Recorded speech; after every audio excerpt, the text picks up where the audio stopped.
ಇವರು ಬೇರೆ ಏನು ಇವ್ರಿಗೆ ಇಶ್ಯೂ ಇಲ್ವಲ್ಲ.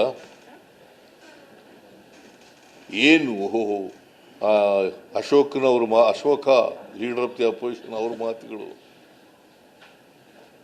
ಈ ದೇಶದ ಎಕಾನಮಿ ಗೊತ್ತಿದೆಯೇನು ಗೊತ್ತಿಲ್ಲ ನನಗೆ.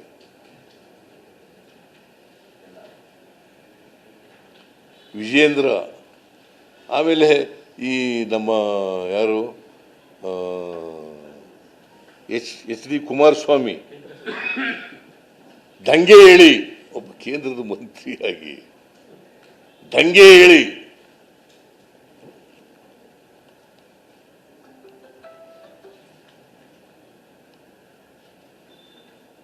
ಒಂದು ದಿನ ಮಾತಾಡಲಿಲ್ಲ.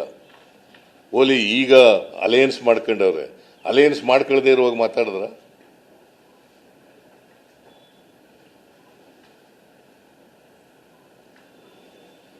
ಸೊ ಅದರಿಂದ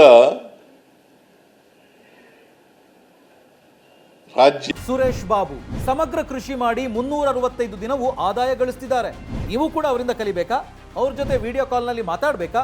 ಈಗಲೇ ಫ್ರೀಡಮ್ ಆಪ್ ಡೌನ್ಲೋಡ್ ಮಾಡಿ. ಆರ್ಥಿಕವಾಗಿ ದಿವಾಳಿಯಾಗಿದೆ. ಗ್ಯಾರಂಟಿ ಯೋಜನೆಗಳಿಗೆ ದುಡ್ಡು ಕೊಡಲಿಕ್ಕೆ, ಗ್ಯಾರಂಟಿ ಯೋಜನೆಗಳಿಗೆ ಎಷ್ಟು ದುಡ್ಡು ಖರ್ಚಾಗುತ್ತೆ ಗೊತ್ತಾ? ನಮಗೆ ಇದರಿಂದ ಈ ಪೆಟ್ರೋಲ್ ಮೇಲೆ ಡೀಸೆಲ್ ಮೇಲೆ ಬೆಲೆ ಏರಿಸಿರೋದ್ರಿಂದ ಒಂದು 3,000 ಕೋಟಿ ಬರ್ಬೋದು. 60,000 ಕೋಟಿ ಗ್ಯಾರಂಟಿ ಯೋಜನೆಗಳಿಗೆ, 60,000 ಕೋಟಿ.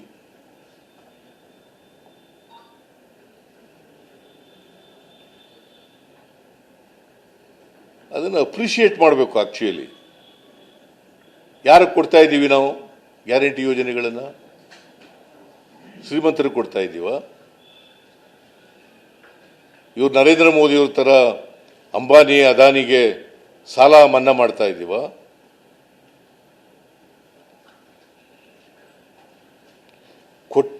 ಕೋಟ್ಯಾಧಿಪತಿಗಳಿಗೆ, ಇಂಡಸ್ಟ್ರಿಯಲಿಸ್ಟ್ಗಳಿಗೆ ಸಾಲ ಮನ್ನಾ ಮಾಡ್ತಾ ಇದ್ದೀವ?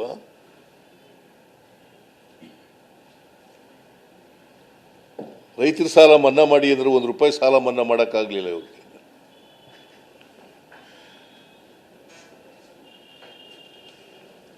ಇವರು ನಮಗೆ ಪಾಠ ಹೇಳ್ಕೊಡೋಕ್ಕೆ ಶುರು ಮಾಡಿದ್ದಾರೆ.